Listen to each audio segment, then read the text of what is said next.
Buenas tardes para todos. Nosotros vamos a presentar una experiencia pedagógica que, como decía en la presentación, lleva más de 25 años en Colombia, desarrollada por una organización civil, no tiene un carácter confesional, no es de la iglesia, está conformada por un grupo de ciudadanos que se llama Observatorio para la Paz. Ya después Vera contará un poco más de la historia de ella y de esta organización. Esta experiencia nosotros la hemos denominado Pacicultura. Al final de la presentación, todos ustedes van a recibir este librito. Los que están virtuales, de malas, porque no tenemos los correos electrónicos para hacérselos llegar. Pero les entregaremos a ustedes este librito que recoge tanto el concepto pedagógico que está detrás de la experiencia que contaremos, como una gran diversidad de experiencias pedagógicas que hemos desarrollado en Colombia. Yo me detendré en algunos elementos más teóricos de lo que es la pacicultura como modelo pedagógico de educación para la paz, y después Vera contará un poco más la experiencia. Digamos que en primer lugar, hablar de educación para la paz es parte de un principio, y es entender que ni la violencia ni la paz son algo natural en el ser humano. Sobre todo la violencia, que a veces se suele decir que somos violentos por naturaleza. Para poder entender por qué la paz es objeto o sujeto de la educación, es entender que la paz y la violencia se pueden aprender, pero también se pueden igualmente desaprender. Eso quiere decir que por los procesos de socialización humana, en cualquier lugar donde interactuemos los seres humanos, podemos aprender la paz, podemos aprender la violencia, podemos desaprender la paz, o también podemos desaprender la violencia. Sin negar que hay muchos factores en la vida social, humana y cultural para entender qué son la paz y la violencia, lo que sí nosotros entendemos es que la paz y la violencia, si las aprendemos o las desaprendemos, son un asunto eminentemente cultural, sin quitarle los aspectos estructurales o los aspectos militares o otros elementos que se ponen en juego. Nosotros ponemos el énfasis en el aspecto cultural de la paz y de la violencia. Ya cuando hablamos entonces de los propósitos educativos de la educación para la paz, por favor. La educación para la paz se orienta a tocar al ser humano, porque es la primera razón de cualquier acción pedagógica. Tocar al ser humano en su libertad, tocar al ser humano en sus decisiones, en la manera como se concibe a sí mismo, concibe la sociedad, quiere construirse y quiere construir sociedad. Porque entendemos que la paz y la violencia, si son un asunto que se aprenden o se desaprenden, son realidades que son posibilidades humanas y también son objeto de decisión. Eso quiere decir que la paz se puede decidir. Yo puedo decidir actuar la paz o puedo decidir obrar movido por la violencia. Son una posibilidad que tenemos.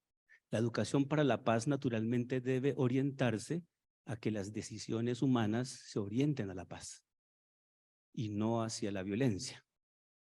Que el modo como queramos vivir la vida propia y la vida junto con otros y construir sociedad se tomen en decisiones desde la paz y no desde la violencia.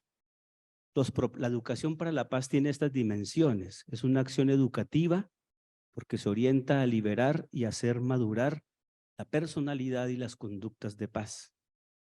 Es una acción evolutiva porque acompaña el crecimiento de la persona en la paz, hacia la paz y para la paz. Es una acción preventiva porque se orienta a hacer amar la paz, sus valores y sus posibilidades. Pero también, como es un hecho de que existe la violencia, es una acción reeducativa porque se orienta a la superación y transformación de las lógicas de violencia y de guerra. En esa perspectiva se puede decir que el horizonte último y final de la educación para la paz, primero es que nuestras decisiones, nuestro estilo de vida, nuestra manera de entendernos y de construir realidad, la pensemos y la hagamos desde la paz. De hecho, nosotros en el observatorio, cuando trabajamos los proyectos pedagógicos, nos orientamos a hacer de la paz cosmovisión, a hacer de la paz cultura, a hacer de la paz paradigma, a hacer de la paz un estilo de vida, una manera de entendernos, de entendernos. Y si queremos también una pedagogía. Nosotros no hablamos de pedagogía para la paz, sino hablamos mejor de la paz como pedagogía.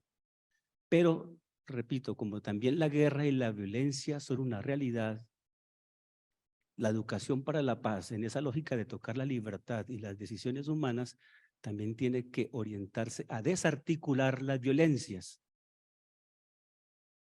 Y en el caso nuestro, a quitarle razones a la violencia, a desnaturalizar la violencia, a transformar las lógicas de violencia. Porque es un hecho que, bien o mal, nuestras sociedades predomina una cultura militarista, donde los valores de la guerra y los valores de la violencia son los que predominan en muchas de nuestras formas de entendernos, de decidirnos, de realizarnos y de construirnos. Hay una cultura militarista que la naturaliza la violencia, que la ve como necesaria, que la justifica, que la valida. Y la educación para la paz, además de promover la paz y hacernos sujetos de paz, también tiene que orientarse a quitarle razones a la violencia. Casi como que podríamos preguntarnos que la educación para la paz tiene como sentido en la medida en que logremos caminar a una sociedad sin violencia. Para alguno puede pensar que eso es una utopía, que es algo irrealizable, pero en la medida que entendamos que la paz y la violencia son un asunto de nuestras decisiones en primer lugar, si nosotros sumamos voluntades que decidamos más por la paz y para la paz, la violencia deja de ser necesaria, deja de ser validada y deja de ser justificada. Un problema grande que tenemos en Colombia y en el mundo entero es que la cultura militarista es la que domina muchas veces nuestras decisiones, incluso hacemos la paz desde la guerra. Buscamos la paz a partir de la guerra o de lógicas de guerra y de las mismas violencias. En este caso también es importante, ya para dar la palabra a Vera, pensarnos nosotros los cristianos, qué tanto la lógica militarista es la que predomina en nosotros, al igual que en el resto de la sociedad. También nosotros podemos estar orientados y movidos por una manera de entender donde justificamos, validamos y vemos necesaria la violencia. No es un asunto únicamente de los que hacen la guerra, de los que llevan las armas, de los que están en los ejércitos. La violencia también la podemos volver cultura en la medida en que la vemos como natural, la vemos como la necesaria y la justificamos. A partir entonces de esos principios así rápidos, hay un último que quiero subrayar y es que educar para la paz es necesario darle más fuerza a la paz que a la violencia. Porque nosotros le damos es una fuerza a la violencia. Fijémonos que incluso hoy, en mucho de lo que hemos visto, estamos en un congreso de la paz y hemos hablado de violencia. Hemos hablado de violencia por todas partes. No es que seamos ingenuos y que no reconozcamos que la violencia existe y está ahí, y tiene que ser superada, tiene que ser transformada, tiene que ser denaturalizada. Pero para que pensemos la paz, tenemos es que darle fuerza a la paz, visibilizar la paz, ver que la paz es algo posible, es algo real, porque de lo contrario lo que es visible, lo que es real y lo que existe es la violencia, y la paz termina dependiendo de la violencia. Entonces, un principio pedagógico que trabajamos nosotros es darle realidad, existencia y fortaleza a la paz. Entendemos que la paz es la fuerza transformadora de la realidad. Bueno, muchísimas gracias por esta invitación de poder compartir con ustedes desde la experiencia que tenemos del Observatorio para la Paz. Yo soy parte de una generación que en Colombia, en América Latina, empuñó las armas. Yo fui guerrillera del M-19 durante 16 años y lo traigo a colación porque quienes nos metimos en los años 60 y 70 a empuñar las armas para cambiar la realidad injusta de Colombia y América Latina. Muchos alcanzamos a alfabetizar con los teólogos de la liberación, admiramos a Camilo Torres y hoy se habla en Colombia de conflicto armado, sin diferenciar a veces los actores, se mete todo en un costal y se olvida que quienes empuñamos esta lucha no lo hicimos porque nos gustara la violencia o porque nos gustara la guerra, sino porque queríamos cambiar las cosas precisamente para superar la violencia que hoy nos habló Juan Luis, esa que sigue existiendo. Y entonces en ese camino creo que la paz también es hablar en primera persona, atravesamos o atravesé muchas paces. En el observatorio no hablamos de una paz ni de la paz, sino de muchas paces que fueron durante una época, todavía en la época de la lucha armada, guerras por la paz. Es decir, donde la manera en que queríamos llegar a la paz era guerreando.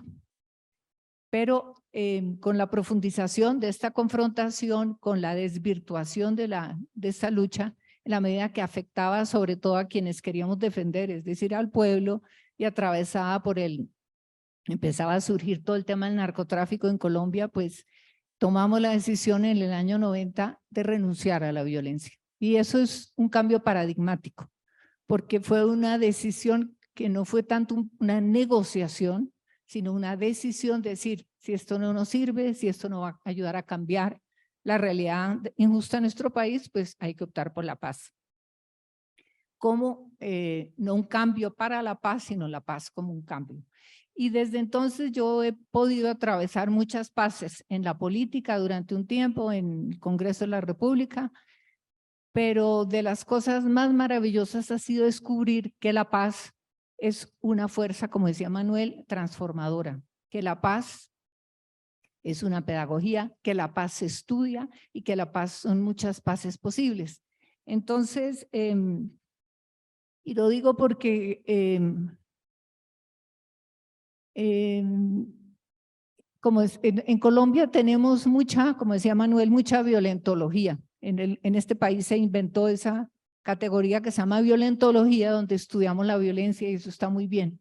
Pero a veces tenemos muy poca pazología o irenología, como se llama eso en jerga de investigación para la paz. Y nosotros en el observatorio, con un grupo donde estaba Manuel y personas que no venían de la lucha armada, sino que tenían otras búsquedas, decidimos darle la vuelta al tema de la violentología y al tema de la paz. Y hacernos una pregunta, bueno, ¿cómo es primero? ¿Qué puedo hacer yo? Porque uno de los dramas de la paz es que nos sentamos a esperar a ver cómo salen las negociaciones. Y si salen mal, gravísimo. Y si salen bien, aplaudimos, ¿cierto? Pero la gran pregunta es, ¿yo qué puedo hacer desde la paz? Yo, para que además se me quite la angustia que si fracasan las negociaciones con el ELN o si se dan. ¿Yo qué hago? Estoy esperando que desde allá me den la orientación, qué es lo que puedo hacer. Y nosotros justamente en la época del Caguán, que fue una época en las primeras negociaciones que hubo entre el gobierno y las FARC, donde todo el mundo miraba hacia el Caguán y hacia la negociación, dijimos, pensemos nosotros qué podemos hacer como sociedad, como ciudadanos, y dónde nos podemos parar. Y cómo podemos hacer de la paz una pedagogía de cambio. Y por eso esto es como lo decía Manuel, es darle la vuelta a la paz y pararnos desde la paz y decir, bueno, ¿y dónde la puedo trabajar? Pues en la vida cotidiana, donde las violencias son mucho más graves, pues con eso no queremos decir que lo que se llama conflicto armado no sea grave, pero todas estas violencias de género, familia, etcétera, cotidianas, son las que retroalimentan las otras violencias. Entonces nosotros digo, ahí sí podemos actuar. Y nos paramos entonces en algo que es fundamental y que a veces no vemos, que es la vida cotidiana. Es decir, cómo desarticular las violencias en la vida cotidiana que están presentes en las prácticas, en las creencias, en la mirada misma, esa mirada tan negativa que tenemos. Juan Luis ahora hablaba de la esperanza y siempre vemos es lo que no hay y no vemos lo que hay. Entonces, eso lo llamamos paz. Y no paz como en un sentido pasivo, y no paz como, y además sacar la paz de eso, la paz a la que llegaremos, que alcanzaremos o que vendrá a nosotros, no. Es la paz que yo puedo construir todos los días sin negar la importancia de superar las reformas políticas, sin necesidad de negar las negociaciones que debe haber con actores armados, por supuesto. Pero la gran pregunta siempre es, ¿yo qué puedo hacer? Entonces, desde esa lógica, nosotros hemos construido esta experiencia con la idea, y refuerzo lo que decía Manuel ya, de que a la paz tenemos que darle un lugar. Si seguimos hablando de violencia cuando queremos hablar de paz, pues no le estamos dando fuerza a la paz. Norberto Bobbio dice una cosa, dice que en el binomio de la paz y la guerra, lo fuerte es la guerra. Y nosotros decimos, no, la fuerte es la paz. Pero tenemos que darle lugar porque nuestra lógica violenta, nuestra cultura de violencia, siempre nos dice, no, la paz está por allá lejos y en un contexto como el colombiano, pues nunca la vamos a ver. Si queremos la paz esa, ¿cómo se llama eso? Absoluta o la paz perfecta, pues no la vamos a ver. Entonces nos implica verla de otro modo y darle un lugar y ponerle nombre a muchas cosas y realidades que tenemos en la vida, sin negar la violencia y la necesidad de desarticularla, por supuesto, pero darle un lugar, ponernos unas gafas complejas de ver lo uno y ver lo otro. Y eso es difícil, porque estamos enseñados todo el tiempo a leer en clave de violencia, no porque seamos violentos, sino leerla así. Entonces, ¿dónde está la paz? No, pues eso por ahí. O es la paz interna, cuando yo me siento tranquilo, o la armonía en la familia. No, es volverla una fuerza transformadora. Y es algo que en el contexto colombiano es muy importante porque la subestimamos mucho. A nosotros cuando nos preguntan, ¿y ustedes qué hacen? Y decimos, no, trabajamos la pedagogía de paz o la cultura de paz, nos dicen como, tan bonito lo que hacen, ¿sí? Pero no lo contundente que hacen, porque eso es. ¿Quién se va a poner a trabajar esas cosas? Y la paz esa grande a la que hay que apostarle. Y yo creo, estoy convencida, y así pasó en el proceso de paz con las FARC. En el proceso de las FARC se habló de pedagogía de paz y se hizo pedagogía de los acuerdos. Se explicaron los acuerdos. Y nosotros le insistimos mucho al gobierno Santos en esa época, ojo, aprovechemos esta oportunidad histórica para cambiarle la mentalidad a los colombianos, para quitarle la polarización, para quitarnos los odios, ¿cómo se llaman? Los haters. Eso se hace en la vida cotidiana y con los seres humanos que tienen que ver la paz en su vida, no la paz por allá lejana. Pero realmente eso no se le dio la importancia, no se considera, y yo creo que si no llevamos la paz a la vida de la gente en el sentido de que entienda y le pongamos unas herramientas, porque la paz no es solamente un discurso, sino es un cómo, porque la violencia sí tiene muchos cómo, y la paz tenemos que ponerle herramientas, y eso es por eso hablamos de pedagogía, porque es la posibilidad de darle a la paz herramientas de transformación que todos los seres humanos, independientes si sean doctores o gente humilde y letrados, pueden aprender. Entonces, yo creo que es fundamental esa posibilidad de darle a la cultura de paz, o la paz como pedagogía, o la paz como cultura, una posibilidad de transformación. Y hoy en Colombia eso es muy urgente. Es decir, si en Colombia no nos detenemos, hoy en la ley que sacó el gobierno Petro de la paz total, aparece la cultura de paz. Aparece, ahí está enunciada. Pero eso hay que darle vida, eso tiene que estar en el Ministerio de Educación y tiene que estar atravesar el conjunto de la sociedad colombiana, en el sentido de que de verdad nos apropiemos de esto, de cambiar nuestra mentalidad y hacer de la paz. Yo considero que hoy la paz es la gran revolución, porque es una forma de pensar distinta, es una posibilidad de vernos de manera distinta, relacionarnos de manera distinta y ponerla en movimiento y darle fuerza. Muchas gracias.